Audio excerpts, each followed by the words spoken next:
Good morning बच्चों। Literature lesson 5 है ना, चिट्ठियों की अनूठी दुनिया। ये हम लोग पढ़ चुके हैं, है ना बच्चों।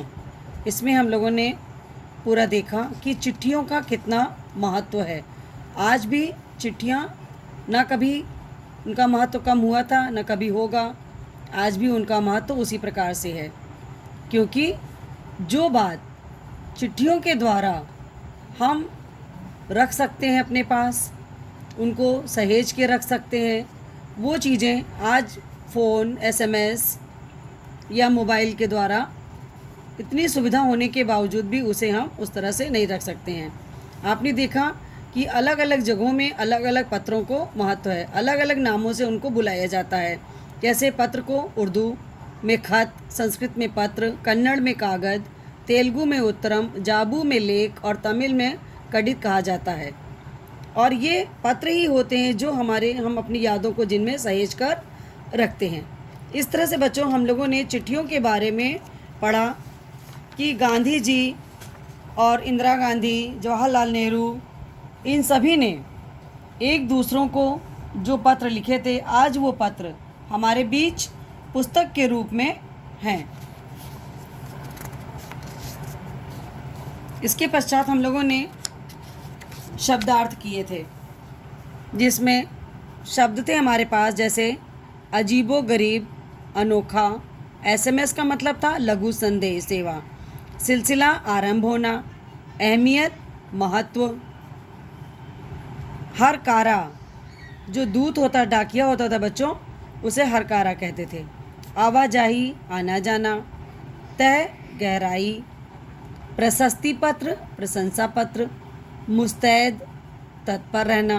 दस्तावेज प्रमाण संबंधी कागजात जो होते थे वो भी क्या होते थे, जो प्रमाण पत्र, इन सबको क्या कहते थे बच्चों, दस्तावेज। गुडविल सुनाओ, अच्छी छवि जिसकी हो। हैसियत मतलब दर्जा। आलीशान शानदार। ढाणी अस्थायी निवास होता था बच्चों, जिसमें कच्चे मकानों की बस्ती होती थी जो गांव से कुछ दूर पर बनी होती थी। इस प्रकार से हम लोगों ने इन शब्दों के अर्थ अपने लिखे। उसके पश्चात हम लोग बच्चों क्वेश्चन आंसर पर आते हैं। प्रश्न उत्तर में बच्चों सबसे पहला प्रश्न था हमारे पास कि पत्र जैसा संतोष फ़ोन या एसएमएस का संदेश क्यों नहीं दे सकता। बच्चों तो इसका आंसर हम लोगों ने लिखा है कि पत्र जैसा संतोष फ़ोन या एसएमएस का संदेश नहीं दे सकता, क्योंकि फ़ोन एसएमएस द्वारा केवल हम जो कामकाजी बातें होती उनको संक्षिप्त रूप में व्यक्त कर सकते हैं। पत्रों द्वारा हम अपने मनोभावों को खुलकर व्यक्त कर सकते हैं। पत्रों में बच्चों आत्मीयता झलकती है। इन्हें अनुसंधान का विषय भी बनाया जा सकता है। ये कई किताबों का आधार भी हैं। अभी जैसे मैंने आपको बताया था कि कितने पत्र ऐसे थे जो आज किताबों का रूप ले चुके हैं। यह क्षमता फ़ोन या एसएमएस द्वारा दिए संदेश में नहीं। तो बच्चों ये हो गया हमारा क्वेश्चन नंबर 1 का आंसर कंप्लीट। क्वेश्चन नंबर 2 है बच्चों, पत्र को खत, कागज़, उत्तरम, जाम्बू, लेख, कडिद, पाती, चिट्ठी इत्यादि कहा जाता है। अर्थात ये पत्र के ही नाम हैं। इनको अलग अलग क्षेत्रों में, अलग अलग भाषाओं में इनको अलग अलग रूप में बोला जाता है। तो इन शब्दों से संबंधित भाषाओं के आपको नाम बताने हैं। तो नीचे आप लिखोगे कि विभिन्न भाषाओं में पत्र के नाम निम्नलिखित हैं। एक साइड में आप पत्र लिखोगे और दूसरे साइड में आप उनकी भाषा दोगे। तो भाषा के नीचे जैसे उर्दू, तो उर्दू में किसको पत्र का नाम होता है, खत। कन्नड़ भाषा में कागज़। तेलुगु में उत्तरम, जाम्बू और लेख। तमिल में बच्चों कडिद बोलते हैं। हिंदी में पाती और चिट्ठी। संस्कृत में पत्र। तो ये तो हो गया बच्चों क्वेश्चन नंबर 2 का आंसर। अब हम फिर पीछे की तरफ आते हैं बच्चों। क्वेश्चन नंबर 3, पत्र लेखन की कला के विकास के लिए क्या क्या प्रयास हुए हैं, लिखिए।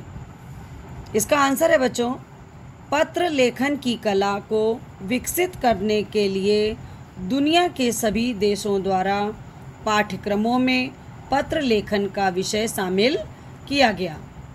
विश्व डाक संघ की ओर से 16 वर्ष से कम आयु वर्ग के बच्चों के लिए पत्र लेखन प्रतियोगिताएं आयोजित करने का कार्यक्रम सन 1972 अर्थात 1972 से शुरू किया गया।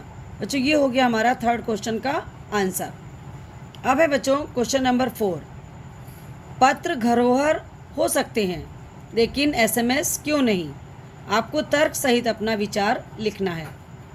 बच्चों आंसर है इसका, पत्र व्यक्ति की स्वयं की हस्तलिपि में होते। हस्तलिपि आप समझ रहे हैं ना बच्चों, अपने स्वयं के हाथ से लिखे हुए लिपि में, जो कि प्रियजन को अधिक संवेदित करते हैं। हम जितने चाहें उतने पत्रों को धरोहर के रूप में समेट कर रख सकते हैं, जबकि एसएमएस को मोबाइल में सहेज कर रखने की क्षमता ज़्यादा समय तक नहीं होती है। एसएमएस को जल्द ही भुला दिया जाता है। पत्र बच्चों देश, काल, समाज को जानने का साधन रहा है। इन पत्रों के माध्यम से बच्चों हम अपने पुराने साहित्य को आज जान पाए, इतिहास को जान पाए हैं। दुनिया के तमाम संग्रहालयों में जानी मानी हस्तियों के पत्रों का अनूठा संकलन भी हमारे पास है, जिसे हम लोग लाइब्रेरी कहते हैं। वहाँ पर हमारे पास ऐसे पत्रों का बहुत सा संकलन भी है। अब है बच्चों क्वेश्चन नंबर 5। क्या चिट्ठियों की जगह कभी फैक्स, ईमेल, टेलीफोन तथा मोबाइल ले सकते हैं? आंसर है बच्चों, पत्रों का चलन न कभी कम हुआ था न कभी कम होगा। चिट्ठियों की जगह कोई नहीं ले सकता है। पत्र लेखन एक साहित्यिक कला है, परंतु फैक्स, ईमेल, टेलीफोन तथा मोबाइल जैसे तकनीकी माध्यम केवल कामकाज के क्षेत्र में बच्चों महत्वपूर्ण हैं।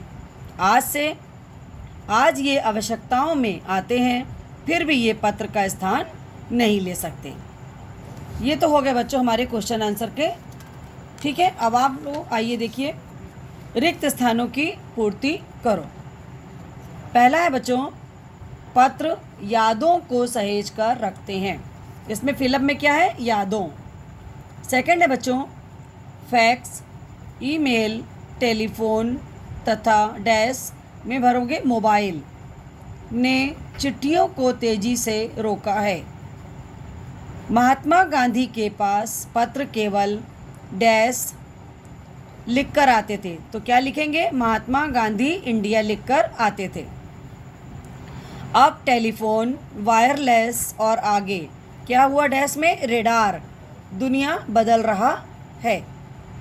फिफ्थ है बच्चों, वास्तव में पत्र किसी डैश से कम नहीं है, तो यहाँ क्या फिल करेंगे बच्चों? दस्तावेज। दस्तावेज से कम नहीं है। गांव में डाकिये को डैश के रूप में देखा जाता है। किस रूप में बच्चों? देवदूत के रूप में देखा जाता है। इसके पश्चात है बच्चों आपके पास कुछ वैकल्पिक प्रश्न हैं। निम्नलिखित में उचित विकल्प चुनो। पहला है बच्चों, तमिल भाषा में पत्र को कहा जाता है। ऑप्शन में जांबू, कागद, कडिद, तो राइट है बच्चों कडिद। सेकंड नंबर पे देखिए, पिता के पत्र पुत्री के नाम किसने किसको लिखा है? राष्ट्रपिता गांधी ने इंदिरा जी को, मोतीलाल नेहरू ने हरि सिंह को, या पंडित जवाहरलाल नेहरू ने इंदिरा जी को?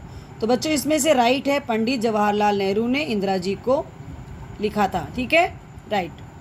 थर्ड है बच्चों, सुमित्रा नंदन पंत जी ने बच्चन जी को पत्र लिखा। कितने लिखे थे? 100, 400 या 200? तो बच्चों इसमें से 200 राइट है। फोर्थ है, महात्मा और कवि के नाम से हैं क्या? कविताओं का संग्रह, कहानियों का संकलन या पत्राचार का संग्रह? तो बच्चों इसका राइट है पत्राचार का संग्रह। लास्ट है बच्चों, विश्व डाक संघ की ओर आयोजित की गई निबंध लेखन प्रतियोगिता, कला प्रतियोगिता या पत्र लेखन प्रतियोगिता? तो बच्चों इसमें से राइट है पत्र लेखन प्रतियोगिता। इस प्रकार बच्चों हमारा फिलअप और उचित विकल्प कंप्लीट होता है। आपका लेसन बच्चों यहाँ पर समाप्त होता है। धन्यवाद बच्चों। इसे आप अपनी कॉपी पर लिखेंगे और याद करेंगे और क्लास में अपनी कॉपी चेक कराएंगे।